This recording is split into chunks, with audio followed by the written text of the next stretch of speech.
Hello welcome and नमस्कारम दोस्तों। आज का यह वीडियो उन स्टूडेंट्स के लिए है जो प्रतियोगी परीक्षाओं की तैयारी कर रहे हैं और यदि आपकी प्रतियोगी परीक्षा में इंग्लिश सब्जेक्ट है तो यह वीडियो आपके लिए महत्वपूर्ण है। दोस्तों, मैं रिकमेंड करूंगा उन सभी स्टूडेंट को जो चाहते हैं कि मेरी इंग्लिश अच्छी हो जाए तो यह वीडियो आपको जरूर देखना चाहिए, क्योंकि इस वीडियो में बताए गए इंस्ट्रक्शंस को आप यदि फॉलो करते हैं तो आप इंग्लिश में अच्छे मार्क्स ही नहीं बल्कि आप इंग्लिश को स्ट्रांग बना करके अपने एग्जाम में रैंक होल्डर्स हो सकते हैं। तो दोस्तों, सबसे पहले बात करेंगे कि इस वीडियो में हम किन किन इश्यूज पर बात करेंगे इंग्लिश से रिलेटेड। तो दोस्तों, सबसे बड़ी चीज होती है कि इंग्लिश की जब भी बात आती है तो सबसे पहली चीज जो बच्चों के माइंड में आती है वो आती है वोकैबुलरी, क्योंकि बच्चों को वोकैबुलरी याद करने से वो डरते हैं या वोकैबुलरी याद करना उन्हें बहुत कठिन लगता है। तो कैसे आप अपने वोकैबुलरी को अच्छी और एक नेक्स्ट लेवल पर लेकर जा सकते हैं, तो इस विषय पर बात करेंगे और यह भी बात करेंगे कि कैसे यह वीडियो सोल्यूशन बेस्ड वीडियो होगा। इस वीडियो में एक एक बताई गई बात आपके लिए महत्वपूर्ण होगी। यदि आप इन बातों को फॉलो करते हैं तो जरूर आपके लिए फायदेमंद होगा। दोस्तों, आजकल मार्केट में बहुत सारे टीचर्स आ गए हैं जो अपने बेनिफिट के लिए बच्चों को अपनी अपनी बुक्स रिकमेंड कर रहे हैं और अपना अपना कंटेंट दे रहे हैं। और कभी कभी तो यह भी देखा गया है कि बच्चों को आउट ऑफ कंटेस्ट जाकर उनको कंटेंट प्रदान किया जा रहा है जो कि उनके सिलेबस से कोई लेना देना नहीं है। तो बहुत सारे डाउट आपके क्लियर होंगे और सबसे बड़ा डाउट यह है कि हमें कौन सी बुक पढ़नी चाहिए, किस एग्जाम से रिगार्डिंग कौन सी बुक्स अच्छी है, क्योंकि मेरे पास वो सभी बुक्स हैं जो आपके आजकल मार्केट में ट्रेंड होकर रखी हैं। तो दोस्तों, बहुत हो गया इंट्रोडक्शन, अब शुरू करते हैं वीडियो को।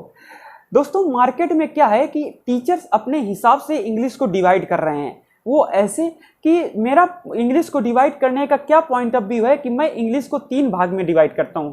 पहला भाग हो गया आपका इंग्लिश ग्रामर का, दूसरा भाग हो गया आपका वोकैबुलरी का, तीसरा भाग हो गया आपका रीडिंग स्किल और अंडरस्टैंडिंग स्किल। इसमें बेसिकली वो पार्ट आएंगे जैसे कि पैसेज हो गया, पैराजंबल हो गया और आपका PQRS हो गया। तो दोस्तों, यदि आपके इन तीनों भागों में कोई एक पार्ट भी अगर आपका बैलेंस नहीं है तो आप इंग्लिश में अच्छी मार्क्स नहीं गेन कर सकते हैं। प्रायः यह देखा गया है कि कुछ स्टूडेंट्स ऐसे हैं जिनकी या तो वोकैबुलरी अच्छी होती है, जिनकी या तो ग्रामर पार्ट अच्छा होता है, या तो किसी का पैसेज पार्ट अच्छा होता है, रीडिंग स्किल अच्छी होती है। बहुत कम स्टूडेंट्स आपको मिलेंगे जिनके इंग्लिश में है जिन्होंने बैलेंस बनाकर रखा है, और जो बैलेंस बनाकर चलते हैं वही अच्छे मार्क्स गेन कर पाते हैं। और एक चीज़ आपको बता दूं कि प्रायः यह देखा गया है कि बच्चे अपने दूसरे सब्जेक्ट में ज़्यादा ध्यान देते हैं, जैसे कि फिजिक्स हो गया, जैसे कि आपका मैथ हो गया, जैसे कि आपका जर्नल स्टडी हो गई। तो मैं ये कहना चाहूँगा कि आप जितना समय आप मैथ को देते हैं उतने से अगर आधा समय भी आप अगर इंग्लिश को देते हैं तो आपको आपके एग्जाम में आपके नंबर में काफ़ी इंप्रूवमेंट होगा, क्योंकि जितना मैथ वेटेज रखता है उतना इंग्लिश भी वेटेज रखता है। तो दोस्तों, सभी सब्जेक्ट को बराबर इंपॉर्टेंस देनी चाहिए। जो बच्चा यही समझ लेता है वही एग्जाम क्लियर कर पाएगा, नहीं तो आप एवरेज स्टूडेंट ही रह जाएंगे। और यदि आपको इंग्लिश की इस स्ट्रेटजी के साथ पढ़नी है वो मैं आपको बता रहा हूँ। मैं नहीं कह रहा हूँ कि आप मेरी बातों को एज इट इज फॉलो करिए, लेकिन मेरी कही गई बातों पर एक बार विचार जरूर करिए कि मेरी कही गई बात गलत है या सही है, और मेरी कही गई बात आपके लिए कितनी सुटेबल है, और जो भी बातें मेरी अच्छी लगे आपको उनको जरूर फॉलो करिए। तो दोस्तों, हमने इंग्लिश को 3 पार्ट में डिवाइड किया, तो हम पार्ट 1 से शुरू करते हैं। पार्ट 1 है आपका ग्रामर का। तो ग्रामर ज़्यादातर स्टूडेंट की स्ट्रांग होती है, क्योंकि ग्रामर का पार्ट हम लोग बचपन से पढ़ते चले आए हैं, 9th में भी, 10th में भी, 11th में, 12th में। तो ग्रामर हम लोगों की कमज़ोर नहीं होती है, और जो कोशिश जो थोड़ी बहुत मशक्क़त बची होती है वो हम लोग कोचिंग लेकर उसको कवर कर लेते हैं। तो यदि आपने किसी टीचर से अच्छा गाइडेंस लिया है, उसके प्रॉपर नोट्स बनाए हैं, उसके द्वारा उस नोट्स की अच्छे से रिवीजन किया है, तो आपके ग्रामर पोर्शन अच्छा हो जाता है। और ग्रामर पोर्शन में क्या होता है, ग्रामर पोर्शन में आपके पार्ट ऑफ स्पीच आते हैं, जैसे कि नाउन हो गया, प्रोनाउन हो गया, वर्ब हो गया, एडवर्ब हो गया, एडजेक्टिव हो गया, कंजंक्शन हो गया, प्रीपोजिशन हो गया, स्लैंग हो गया, आपके मॉडल्स हो गए, और बहुत सारे पार्ट आते हैं। तो क्या होता है, टीचर्स बेसिकली हम लोग ग्रामर पार्ट को एक पार्ट ऑफ स्पीच में ही कंसीडर करेंगे, क्योंकि बहुत सारे टीचर्स होते हैं जो कि स्लैंग को अलग पढ़ाते हैं, मॉडल्स को अलग पढ़ाते हैं, लेकिन बहुत सारे टीचर्स नाउन के अंदर इस स्लैंग को कवर करा देते हैं, क्वेश्चन टैग होगी आपको। तो दोस्तों, ये सब चीज़ें होती हैं। तो इन सब चीज़ों की आपने अगर अच्छे से कॉन्सेप्ट पढ़ लिया है और आपने अच्छे चैप्टर वाइज आपने नोट्स बना रखे हैं और आपने पॉइंट टू पॉइंट हर चैप्टर की कुछ कॉन्सेप्ट होते हैं उनको आपने अच्छे से रट रखा है या समझ रखा है, ये मैटर नहीं करता है, लेकिन वो आपको आते हैं तो ये आपके लिए अच्छी है। लेकिन फिर भी ये देखा गया है कि आपके पास ग्रामर का एक अच्छा नॉलेज है लेकिन आप एग्जाम में अच्छा स्कोर नहीं कर पाते, वो भी ग्रामर में। वो इसलिए क्योंकि आपकी ग्रामर से रिगार्डिंग एक अच्छी प्रैक्टिस नहीं है। क्योंकि क्या होता है कि हमारे पास समय कम रहता है और टीचर्स भी अपना कोर्स पूरा कराने में लगे रहते हैं। वो भी जानते हैं कि अगर कोर्स नहीं पूरा होगा तो स्टूडेंट्स हमको ही ब्लेम करेगा, तो वो कोर्स पूरा करने की पहली प्रायोरिटी रखते हैं। लेकिन हमारी प्रायोरिटी क्या है? हमारी प्रायोरिटी यही है कि हमको कॉन्सेप्ट के साथ साथ प्रैक्टिस भी करनी है।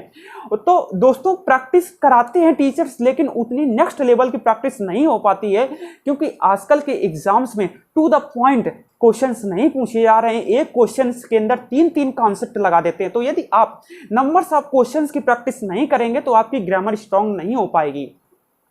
तो अब बात कर लेते हैं कि आप अपनी प्रैक्टिस को नेक्स्ट लेवल पर कैसे पहुंचा सकते हैं। प्रायः देखा गया है कि आजकल यूट्यूब का बहुत ज़्यादा ट्रेंड है और हर कोई यूट्यूब में पढ़ाने आ रहा है। और वो क्या करता है कि किसी भी बुक्स के और किसी भी चैप्टर्स के 10 से 15 क्वेश्चंस ले लेता है और उन्हीं 10-15 क्वेश्चंस को 1 घंटे में कराता है। तो मैं इसे उचित नहीं समझता यार, क्योंकि मैं अपने लोगों के पास समय कम है और तुम 1 घंटे में 15 से 20 क्वेश्चंस करा रहे हो, ये उचित नहीं है।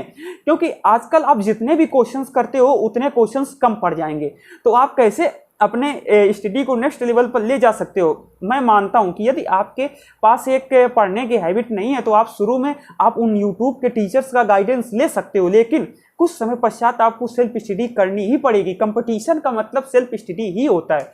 और वो तुम सेल्फ स्टडी कैसे कर सकते हो और वो प्रैक्टिस कैसे कर सकते हो, तो चलो बात कर लेते हैं। देखिए कुछ बुक्स ऐसी हैं जिनको यदि आप लगाते हैं, यदि आप उनको अंडरस्टैंडिंग के साथ पढ़ते हैं तो आप अच्छी प्रैक्टिस कर सकते हैं। तो सबसे पहले बात कर लेते हैं वेरी ट्रेंडिंग बुक की, जो कि है हमारे पास लूसेंट। देखिए मार्केट में 2 प्रकार की लूसेंट है, एक पतली वाली लूसेंट है, एक मोटी वाली लूसेंट है। देखिए जो ये लूसेंट है ये मोटी वाली लूसेंट है।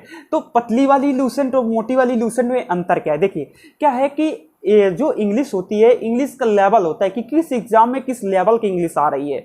लेकिन आपको बता दें कि आप जैसे कि एक कटोरी है, आप उस कटोरी में एक एक बूंद करके ज्ञान भर रहे हैं या आप उसमें पूरा इसे उड़ेल दे रहे हैं, तो मैटर नहीं करता। तो आपको मैं रिकमेंड करूंगा कि आप उस कटोरी को पूरा भरिए, आप एक एक बूंद करके ना भरिए।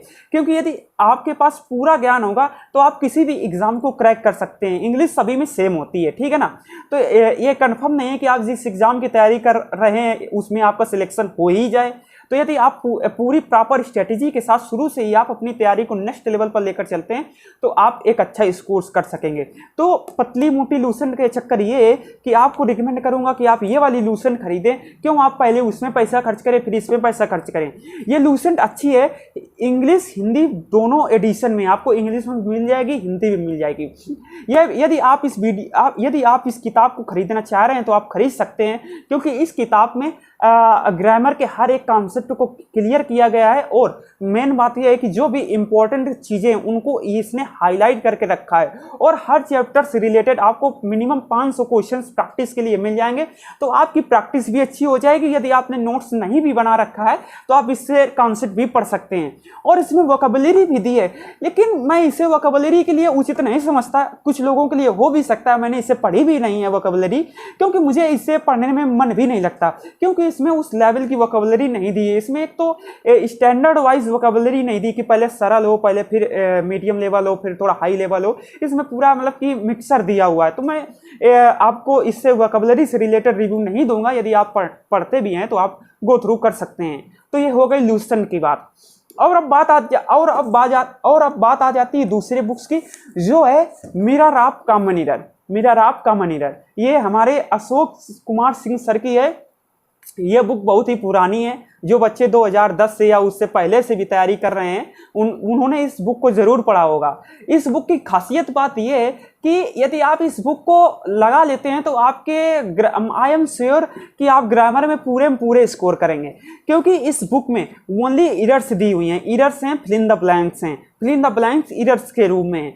दोस्तों इस बुक्स की खासियत यह है कि इस बुक्स को इस तरह से डिजाइन किया गया है कि 1986 से लेकर 2018 तक के जितने भी एग्जाम्स हुए हैं इंपॉर्टेंस एग्जाम उन सभी के आए हुए क्वेश्चंस इस बुक में एक साथ दे दिए गए हैं। इसमें लगभग 410 सेट हैं एग्जाम्स के, और हर सेट में 10, किसी में 10, किसी में 20, किसी में 30 क्वेश्चंस दिए हैं। तो यदि आप सभी क्वेश्चंस को लगा लेते हैं तो यार क्या होता है कि हम लोगों को, जब हम लोग 1000 1500 एरर एक क्रम में लगा लेते हैं टू द पॉइंट, तो फिर वो एरर रिपीट होने लगती हैं और धीरे धीरे हमको याद भी नहीं करना पड़ता, ज़्यादा प्रेशर भी नहीं करना पड़ता। यदि आप इसकी एक बार प्रैक्टिस ही कर लेते हैं तो यह भी बहुत काफ़ी है। आप इस बुक को खरीद सकते हैं, और मैं नहीं रिकमेंड करूंगा कि यदि आप बहुत ही इजी लेवल के एग्जाम की तैयारी कर रहे हो, वैसे कोई एग्जाम इजी नहीं होता है, लेकिन सिलेबस का लेवल होता है।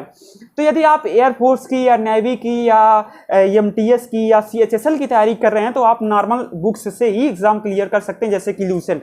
लेकिन आप यूपीएससी लेवल की तैयारी कर रहे हैं, सीजीएल लेवल की तैयारी कर रहे हैं, या क्लैट की तैयारी कर रहे हैं, पीओ की तैयारी कर रहे हैं, बैंक की तैयारी कर रहे हैं, तो आप इस बुक को जरूर लगाइए और अपनी प्रैक्टिस को नेक्स्ट लेवल पर ले जाइए। और अब बात कर लेते हैं हमारी तीसरी और मेरी बेसिकली फेवरेट बुक है, जो कि है मास्टरपीस। जैसा कि इसका नाम ही है, द मास्टरपीस। ये हमारे संतोष चंद्रा क्रिस्टोफर के द्वारा लिखी गई है। दोस्तों, इस बुक्स की सबसे बड़ी खासियत क्या है जो मैं इसे फेवरेट मानता हूँ? इसकी खासियत यह है कि दोस्तों यह बुक हिंदी में डिजाइन की गई है। यह बुक हम उन देसी लड़कों के लिए डिजाइन की गई है जो हिंदी मीडियम से पढ़े हुए हैं, क्योंकि इस बुक में हिंदी से कॉन्सेप्ट लिखे हैं और अपने देसी लैंग्वेज में कॉन्सेप्ट लिखे हैं। जैसे कि हमारे टीचर्स हमको कॉपी में लिखाते हैं, वैसे ही कॉन्सेप्ट इसमें लिखे हैं। और मुझे नहीं लगता कि इस बुक में कोई भी कॉन्सेप्ट छूटा हुआ है। हो सकता है एग्लूसेंट में 1-2 कॉन्सेप्ट छूटे हों, या उसमें आपको अंडरस्टैंडिंग भी ना हो पाए कि इस कॉन्सेप्ट का क्या मतलब। लेकिन यदि आप इस बुक के थ्रू जाते हैं तो आपका हर एक कॉन्सेप्ट क्लियर हो जाएगा। और सबसे इंपॉर्टेंट चीज़, इसमें भी हर एक चैप्टर से रिलेटेड आपको मिनिमम 300 क्वेश्चंस मिल जाएंगे, वो भी एरर के फॉर्म में। और तो आप उन क्वेश्चंस को प्रैक्टिस कर सकते हैं, और जो कि लूसेंट में नहीं है, कि उसमें लूसेंट में मुझे नहीं लगता कि इतनी अच्छी तरह से एक्सप्लेनेशन दिया हुआ है, लेकिन इसमें हिंदी में बहुत जेन्युइन तरीके से एक्सप्लेनेशन दिया हुआ है। तो यदि आप मतलब कि आप किसी टीचर्स का गाइडेंस नहीं लेना चाहते हैं तो विदाउट टीचर आप इस किताब से अपनी इंग्लिश को नेक्स्ट लेवल पर ले जा सकते हैं। और इस किताब में प्लस पॉइंट ये है कि यदि आप इस किताब को खरीदते हैं तो आपको वोकैबुलरी की किताब अलग से नहीं खरीदनी पड़ेगी, क्योंकि इसमें वोकैबुलरी को अच्छी तरह से डिजाइन किया गया है। इसमें जैसे कि इडियम्स की बात की जाए तो इसमें 10 के करीब 50 से भी ज़्यादा सेट दिए हुए हैं। आप एक दिन में 10 पढ़ें, दूसरे दिन में 10 पढ़ें, इसमें सेट वाइज दिए गए हैं। तो आपको मतलब याद करने में भी ज़्यादा बोरिंग नहीं लगेगा और देखने में भी ज़्यादा बोरिंग नहीं लगेगा।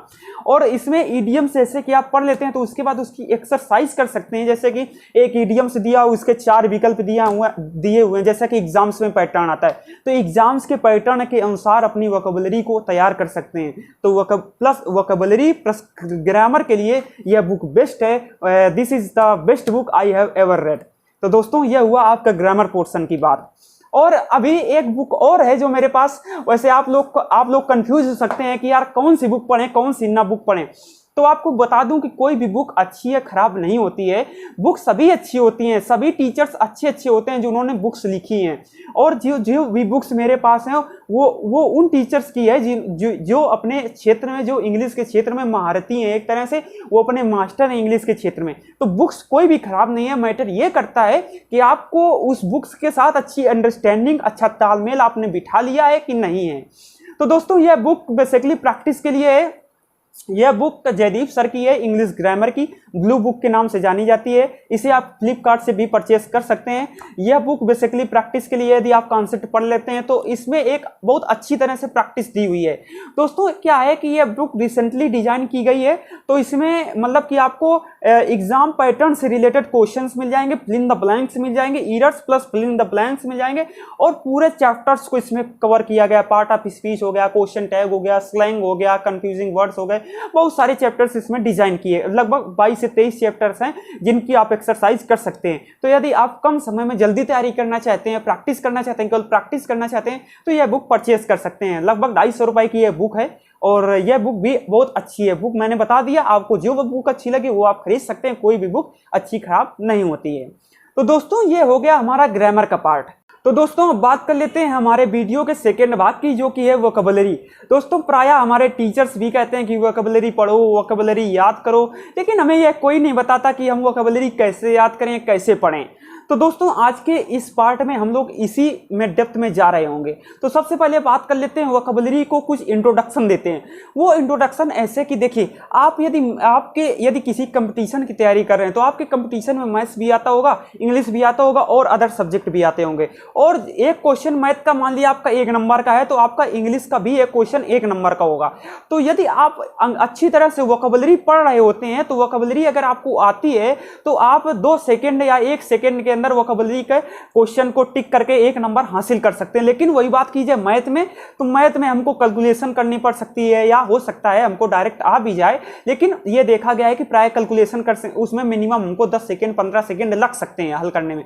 लेकिन बात कीजिए वोकैबुलरी की, तो वोकैबुलरी में हम यदि हमको याद है तो 2 सेकेंड में 1 सेकेंड में हम लोग उसको टिक करके आगे बढ़ सकते हैं। और देखिए, मैटर ये नहीं करता कि आप वोकैबुलरी कितनी याद करते हैं, मैटर ये करता है कि वोकैबुलरी को आप किस तरीके से याद करते हैं और एग्जाम पॉइंट ऑफ व्यू से वोकैबुलरी आप याद कर रहे हैं। ये नहीं कि आप छोटे बच्चों के क्लास वाली वोकैबुलरी पढ़ रहे हैं। देखिए, यह अब ट्रेंड बदल चुका है, क्योंकि आजकल एग्जामिनर वही वोकैबुलरी पूछ रहा है जो कि हमारे न्यूज़पेपर में छप रही है और जो ट्रेंडिंग में लोग अपनी स्पीकिंग में यूज कर रहे हैं। तो दोस्तों, कैसे अपनी वोकैबुलरी को स्ट्रॉन्ग कर सकते हैं, मैं वही बात करने जा रहा हूं। देखिए, यदि आप अच्छे लेवल की वोकैबुलरी को तैयार करना चाहते हैं तो आप सबसे पहले इस बुक के थ्रू जा सकते हैं। ये word power made easy Norman Lewis की बुक है। इस बुक की खासियत यह है कि यदि आप मतलब कि 0 लेवल से वोकैबुलरी को अच्छे लेवल पर तैयार करना चाहते हैं तो यह बुक आप परचेज कर सकते हैं। इस बुक की खासियत यह है कि इसमें रूट वर्ड्स के साथ वोकैबुलरी दी गई है कि कोई वर्ड कैसे बना है, जैसे कि फिलैंथ्रोपिस्ट हो गया, मिसोगाइनिस्ट हो गया और बहुत से वर्ड्स हैं जो कि आपको, जैसे कि अगर इस किताब को आप पढ़ लेते हैं तो आपको अलग से 1 वर्ड सब्स्टिट्यूशंस हो गए या आपके एंटोनिम्स हो गए या सिनोनिम्स हो गए, आपको याद ज़्यादा नहीं करने पड़ेंगे, याद करने पड़ेंगे, लेकिन आप जब किसी चीज़ की रूट को समझ लेते हैं तो आप पूरे स्ट्रक्चर को समझ लेते हैं।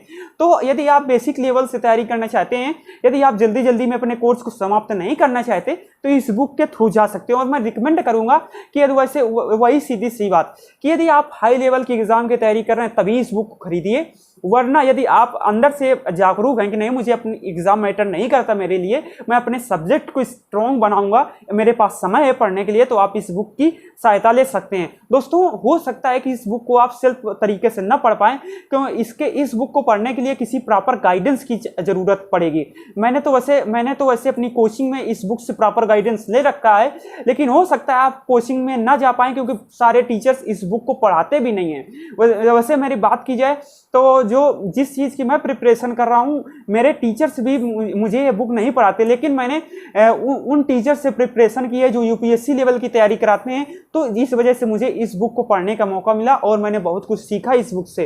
तो आपके लिए यही एक ऑप्शन है कि आप यूट्यूब की सहायता ले सकते हैं। यूट्यूब में बहुत सारे टीचर्स हैं जिन्होंने इस बुक को सॉल्व करा रखा है। तो ये बात हो गई इस बुक की। तो आप बात कर लेते हैं कुछ इंट्रोडक्शन की, इससे वोकैबुलरी से रिलेटेड। क्या होता है कि जो बच्चा नया कंपटीशन में आया होता है तो वो यूट्यूब को फॉलो करता है। तो यूट्यूब में बहुत सारे टीचर्स हैं जो आ जाते हैं 20 वोकैबुलरी लेकर और 1 घंटे में तुमको वो 20 वोकैबुलरी बताते हैं। दोस्तों, मैं भी इसे उचित नहीं समझता। उचित वैसे मैंने भी पढ़ा है और मैं भी समटाइम्स पढ़ लेता हूँ, लेकिन ये अच्छा नहीं है। ये अच्छा उन लोगों के लिए जो बिगिनर हैं, लेकिन जो प्रो बन चुके हैं उनके लिए बिल्कुल भी नहीं है। तब तक तुम किसी टीचर्स को फॉलो करोगे, वो किसी बुक की 15 से 20 वोकैबुलरी लेकर आ जाता है और अपने चैनल पर पढ़ाने लगता है, हम लोग भी उसको फॉलो करने लगते हैं। 1 घंटे में 20 वोकैबुलरी, लेकिन जानते हैं समय कितना इंपॉर्टेंट है। तो आपको रिकमेंड करूंगा कोई अच्छी सी वोकैबुलरी की बुक खरीदें और उसको दिन में कम से कम उसको 3 से 4 बार उस उस बुक को पढ़ें। 10-10, 20-20 मिनट करके धीरे धीरे हैबिट डालें। तो दोस्तों, वोकैबुलरी के लिए मैं आपको बुक रिकमेंड करूंगा। गोपाल वर्मा सर की वोकैबुलरी की किताब है।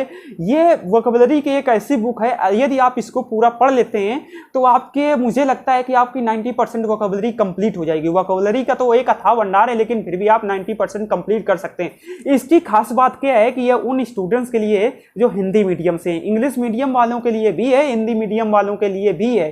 प्रायः देखा गया है कि वोकैबुलरी को लोग इंग्लिश टू इंग्लिश में इसमें बुक्स में छाप देते हैं, लेकिन इसमें हिंदी इंग्लिश दोनों माध्यम में है। और सबसे बड़ी खासियत यह है कि इसको टीचर्स ने डिजाइन की, उस टीचर्स ने जो कि एक अच्छे लेवल पर हैं, और उन्होंने इस तरह से डिजाइन की है कि बच्चों को पढ़ने में आसानी हो। इन्होंने वोकैबुलरी को कई पोर्शन में डिवाइड किया है, जैसे कि रूट वर्ड्स हो गए, कंफ्यूजिंग वर्ड्स हो गए, वर्ब फॉर्म्स हो गए, इडियम, फ्रेजल वर्ब्स, अर्थात वोकैबुलरी के सभी पार्ट को इन्होंने कवर कर रखा है। मैं रिकमेंड करूंगा कि आप किसी टीचर्स को ना फॉलो करिए, आप ओनली ये बुक खरीद लीजिए। आप इस बुक का एक रिव्यू ले लेंगे तो आप जरूर इस बुक को खरीदने की सोचेंगे। और यह book one of the best book for vocabulary, मैं इतना ही कहूँगा। और मेरा पर्सपेक्टिव, मेरा पॉइंट ऑफ व्यू यही है सोचने का। और देखिए वीडियो बहुत ज़्यादा लंबा हो जाएगा, इसलिए मैं किसी प्रॉपर बुक की जो रिव्यू होगा अगले वीडियो में दे दूंगा। तो शुरू और बात कर लेते हैं। एक और बुक है मेरे पास वोकैबुलरी की, जो कि है ये एमबी पब्लिकेशन की है। इसमें वन वर्ड सब्स्टिट्यूशन दिए गए हैं। वैसे मैं इसको पढ़ता नहीं हूँ, लेकिन मैंने खरीद ली थी क्योंकि मुझे अच्छी लगी थी, क्योंकि देखने में छोटी है और ओनली वन वर्ड सब्स्टिट्यूशन है। तो ये मेरे पास बुक है। और मेरे पास बहुत सारी बुक्स हैं, लेकिन बुक्स बताने से आपको क्या फायदा। लेकिन यह कहूँगा कि जो मैंने वोकैबुलरी की एक बुक बताई है, वो आप वोकैबुलरी की बुक खरीद सकते हैं। और जो मास्टरपीस वाली बुक है वो आप खरीद सकते हैं, अगर खरीदना चाह रहे हो तो अब बात कर लेते हैं अपने वीडियो के तीसरे भाग की, जो था रीडिंग स्किल और अंडरस्टैंडिंग स्किल, जिसके अंदर आते हैं PQRS, पैराजंबल पैसेज। दोस्तों क्या होता है कि यदि आप पैसेज करने में हासिल हो गए तो आप सीधे 4 नंबर या 5 नंबर जितने का आपके एग्जाम में आता हो सीधे गेन कर सकते हैं। ना तो इसमें कोई दिमाग लगाना पड़ता है, ना तो कोई कैलकुलेशन करना पड़ता है। हाँ, दिमाग जरूर लगाना पड़ता है, अंडरस्टैंडिंग का खेल है, एक तुम्हारी स्किल होनी चाहिए। तो आप इस चीज़ को कैसे डेवलप कर सकते हैं? देखिए, एक दिन का कोई खेल नहीं है, इसमें आपको 6 महीने 1 साल भी लग सकते हैं। वो डिपेंड करता है आप किस शिद्दत के साथ उस चीज़ की तैयारी कर रहे हैं। लेकिन आपको ये बता दें कि आप कैसे तैयारी कर सकते हैं। देखिए क्या है कि इसमें क्या होता है कि पैसेज में कोई ना कोई कहानी दी जाती है, किसी चीज का सारांश निकाल करके हमको उसी से क्वेश्चंस पूछता है। तो हम लोगों को ज्यादातर बचपन से स्टोरीज पढ़ते चले आए हैं, तो हिंदी में पढ़ते चले आए हैं, तभी हिंदी की हम क्वेश्चंस का आंसर आसानी से दे देते हैं। लेकिन इंग्लिश की हमको एक तो वोकैबुलरी भी नहीं आती, ऊपर से इंग्लिश की अंडरस्टैंडिंग भी नहीं है, तो हम लोग उतने अच्छे से नहीं समझ सकते। तो कैसे अपनी अंडरस्टैंडिंग को और इस स्किल को डेवलप कर सकते हैं? देखिए, मैं इसको स्किल नाम दे रहा हूँ क्योंकि यह डेवलप की जा सकती है। कैसे? वो ऐसे कि दोस्तों आप एक इंग्लिश का न्यूज़पेपर खरीद लेंगे। देखिए, न्यूज़पेपर से भी रिलेटेड बहुत से मिसकंसेप्शन हैं। मुझे भी कहा गया प्रारंभ में कि न्यूज़पेपर पढ़िए, लेकिन मैं नहीं पढ़ पाया। लेकिन अब कुछ ऐसी चीज़ें मैं फॉलो कर रहा हूँ जिसकी वजह से मैं रेगुलरिटी बना कर रखे हुआ हूँ। जैसे कि आप केवल हफ्ते में 1 बार न्यूज़पेपर लीजिए, ओनली संडे को या किसी भी दिन आप प्रेफर कर सकते हैं। और आप न्यूज़पेपर को मैं रिकमेंड करूंगा कि आप डेली केवल जैसे कि ये पार्ट हो गया, केवल एक भाग ही पढ़ें। इतना नहीं कि आप पूरा पेज पढ़ रहे हैं, केवल एक भाग पढ़िए और उस भाग की पेपर बंद कर दीजिए, उस भाग की अपने मन में पूरी समरी निकालिए और मुंह से बोलिए, इंग्लिश में ही बोलिए हो सकेगा। तो इससे आपकी रीडिंग स्किल, कम्युनिकेशन स्किल और आपकी अंडरस्टैंडिंग डेवलप होगी। मैं नहीं कहूँगा कि आप पेपर लेकर इसमें अंडरलाइन करिए, समय बर्बाद करिए। देखिए, वो उससे कहीं कुछ नहीं होता। वो आप उसमें घंटों लगाएंगे, सर्च करेंगे, मीनिंग को लिखेंगे, उससे कहीं कुछ नहीं होगा। इससे वोकैबुलरी, आप वोकैबुलरी वाली बुक से पढ़िए, और जब आपकी वोकैबुलरी की बुक इसमें मिलेगी तो आपका रिवीजन भी हो जाएगा। नहीं, आप समझेंगे कि इसका यूज यहाँ पर है, और आप डे बाई डे केवल एक पैराग्राफ पढ़िए और इस तरह से रीडिंग स्किल को मजबूत कर सकते हैं। और हो सके तो डेली एक पैसेज की प्रैक्टिस कीजिए, कम से कम एक पैसेज की प्रैक्टिस कीजिए। ये धीरे धीरे इनिशिएटिव लीजिए। आशा करता हूं कि यह वीडियो आपको पसंद आया होगा, और मैंने कम समय में बहुत सारी चीज़ों को कवर करने की कोशिश की है। फिर भी बहुत सारी चीज़ें हैं जो कि छूट गई हैं। और देखिए, ये एक दिन की जर्नी नहीं होती है, इसमें काफ़ी समय भी लग जाता है। लेकिन आपको इसमें एक प्रॉपर पॉइंट ऑफ व्यू, एक प्रॉपर क्राइटेरिया सोचने का मिल गया होगा कि किस तरह से हम इंग्लिश का एक पूरा स्ट्रक्चर बनाते हैं। अगर किसी चीज़ की एक पूरी स्ट्रैटेजी के साथ तैयारी की जाएगी तो उसको क्रैक करने में आसानी होती है। तो दोस्तों, वैसे भी वीडियो बहुत लंबा हो गया होगा। आई थिंक जो लोग आप यहाँ तक आए हैं तो ज़रूर आप अपने एग्ज़ाम्स को क्रैक करना चाहते हैं। तो यदि आप अपने एग्ज़ाम्स के प्रति डेडिकेटेड हो तो चैनल को ज़रूर सब्सक्राइब करिए, क्योंकि इस चैनल पर आपको आगे एजुकेशन से रिलेटेड आपके जो गलत धारणाएं हैं उनसे रिलेटेड आपको वीडियो मिलते रहेंगे, और फिटनेस से भी रिलेटेड वीडियो मिलते रहेंगे।